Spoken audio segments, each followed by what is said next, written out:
Rosa entered the quiet room of the library. She was about to approach the table when she noticed Julian, already occupying a seat. He was writing something in a book, somewhat immersed in the activity. Rosa stopped dead in her tracks. Okay, I'm the mother again, I get to choose. Leave now while he is not looking, child. Just go in and ignore him. I will go in and ignore him. Why are you so nervous, anyway? Just ignore him. He doesn't seem to notice you. Unfortunately, Julian lifted his head and saw her by the door. Oh, hello, Rosa. Rosa took a step back. Maybe it was best to walk away, as if it were a mistake.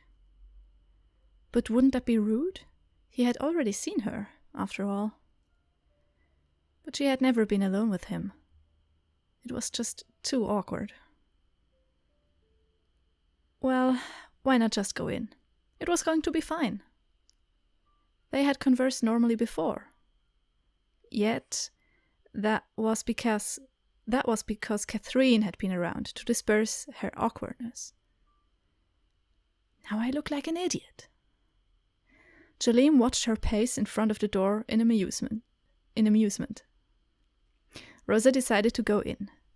She had already embarrassed herself enough, anyway. There was little left to lose. Besides, there was nowhere else to go in this big house. She had already gotten lost in its hallways, much to the annoyance of the maître de. The library was her favorite place. If she stayed quietly in one corner, Rosa was sure they wouldn't bother each other. She took a seat at the farthest corner of the table and opened her book. Oh no, he's actually standing up and walking over. No, you horrible man, just sit over there while I sit over here. But Gillian was already beside her, peeking at what she was reading. A cold sweat spread on her scalp. Rosa, that book. Rosa began to chatter nervously. I know, it's a children's book, sir. I'm teaching myself to read. I know most commoners don't really bother, but I want to learn. So please don't laugh or mock me. Julian pointed to the book. It's upside down. Rosa stared at it. The ducks in the picture had their feet up in the air. Rosa squirmed, feeling the heat on her cheeks. She couldn't think of anything more embarrassing. I'm sorry. Julian's face lost its cheer. What do you need my forgiveness for? Rosa looked up at Julian. His eyes lacked the gentle glint they usually had. It was such a subtle change. Something felt rather than observed. Something felt rather than observed. She thought he would reprimand her further. His face certainly looked like it. Instead, he sat down beside Rosa, drumming his fingers on his cheek while he watched her wordlessly. Well? Huh? Weren't you going to read? What was wrong with him today? He didn't seem like himself. Had he eaten something bad? The aura he exuded was not his usual friendly warmth. Yet it wasn't particularly wicked. The look on his face just read slightly and eternally miffed. Rosa turned the book upright and read the words out loud. Once, that is the U with the short sound. It is pronounced like this. Julian made the sound, his face still in his lazy stare. Rosa nodded and continued. Her nerves were frazzled, but she was actually at ease in his presence. She felt like a child being taught by their parent. The parent was strict, but still caring. and the child was jumpy but eager to learn and please. Most of all, he would not hurt her for her mistakes. Rosa was almost sure. There lived, the past tense of live. Why do we change it? It is a rule of grammar that... Grammar? Julim narrowed his eyes at her. Do you even know your alphabet? Rosa shook her head. You should start there. Julim rose from his chair and disappeared amongst the shelves. He left behind an old thick book covered in green felt. This was what he had been writing in earlier. It looked tattered and worn. The pages laid fat on its side so that the book didn't close properly. Rosa reached out to peek at the cover when... You are not to touch that. Rosa's whole body froze at the sound of Julim's warning. Julim's stare followed her, even as she whispered numerous apologies under her breath. I'm sorry. Julim just rolled his eyes. You are always seeking forgiveness for everything. Am I? I'm so... His hand struck the table in front of Rosa. In the quiet library, the sound rang uncomfortably in her ear. When she looked up, Jolim's face was looming severely above hers. He moved closer to her, his eyes fixed on her intensely. Rosa's mouth hung open. She struggled to say something, but her wits were like the burning ends of a matchstick.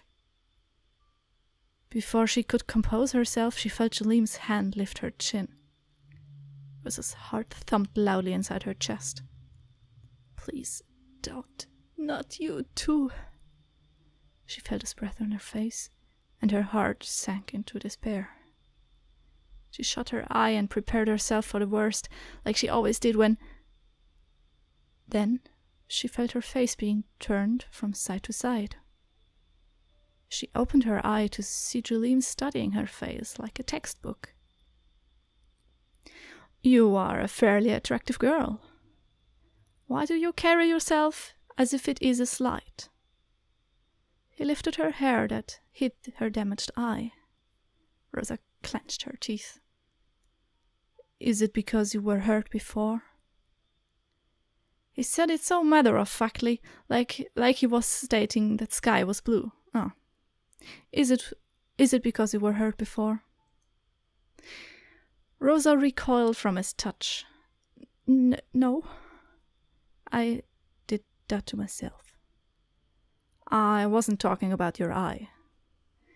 He placed the book on the table. It was a thin pamphlet filled with letters.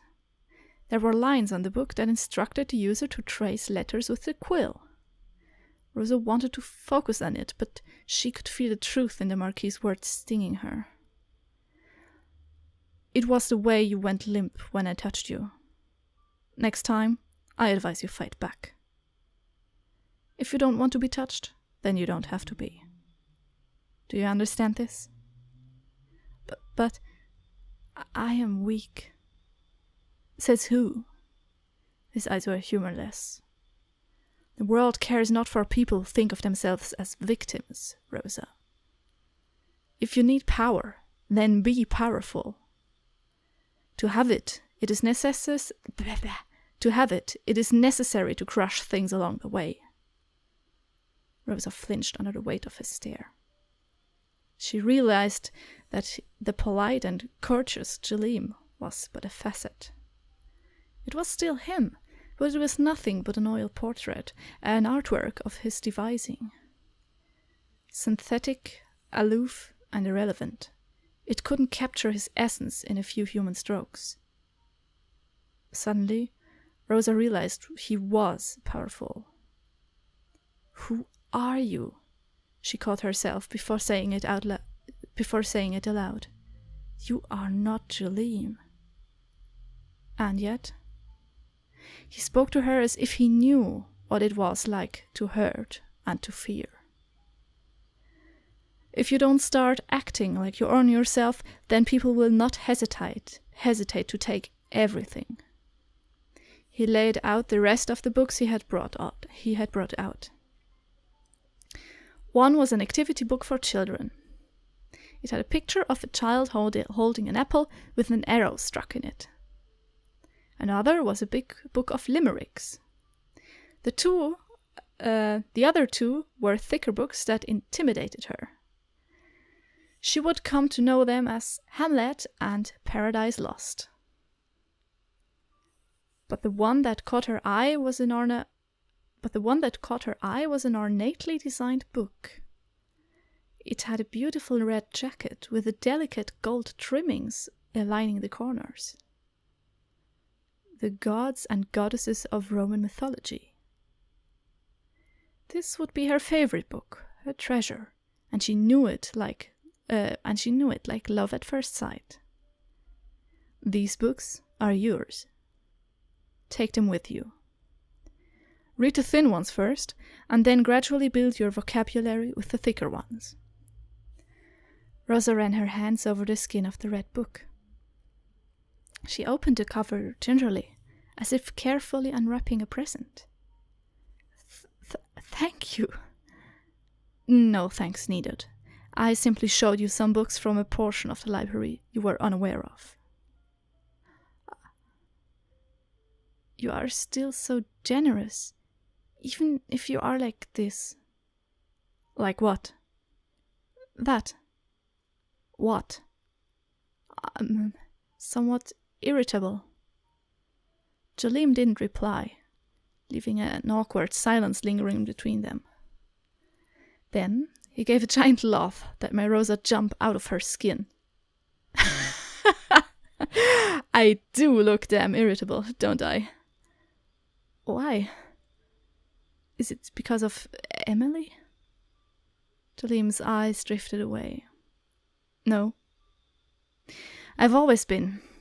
You just pointed it out. But you are not usually like this.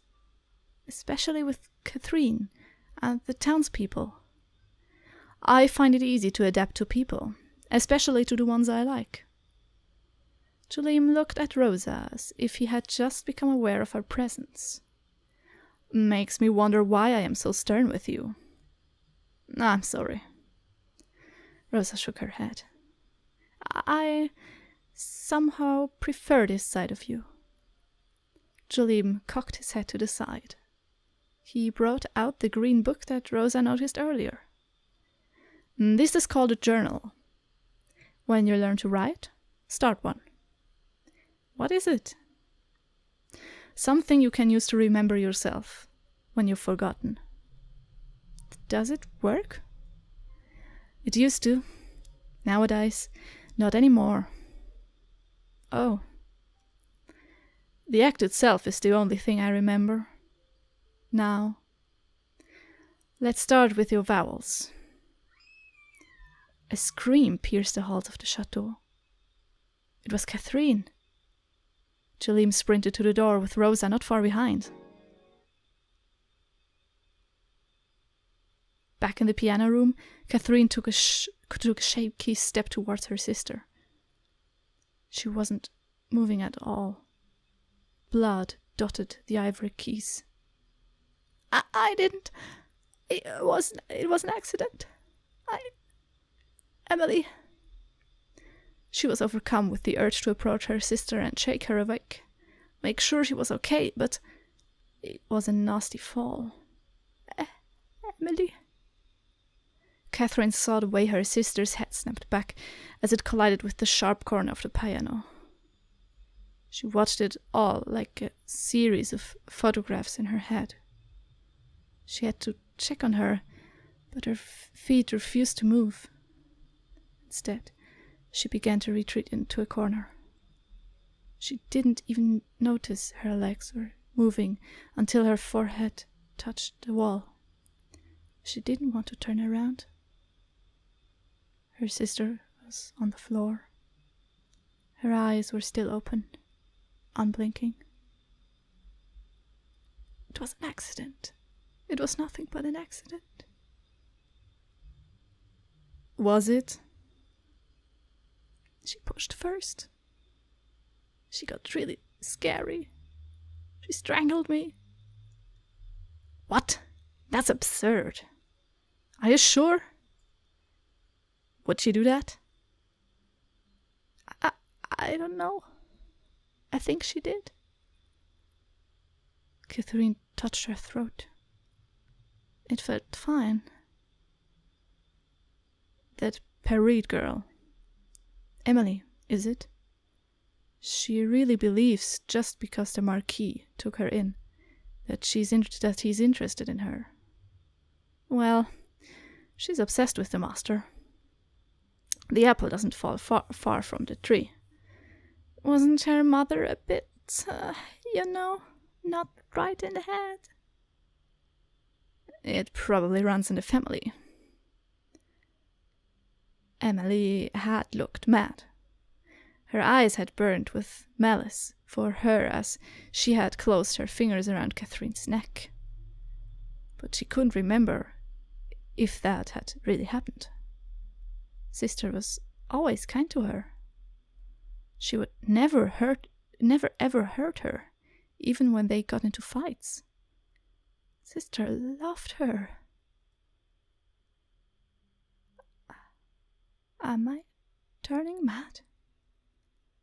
I have the blood of the mad woman. Am I going to end up like her? I only told her the truth.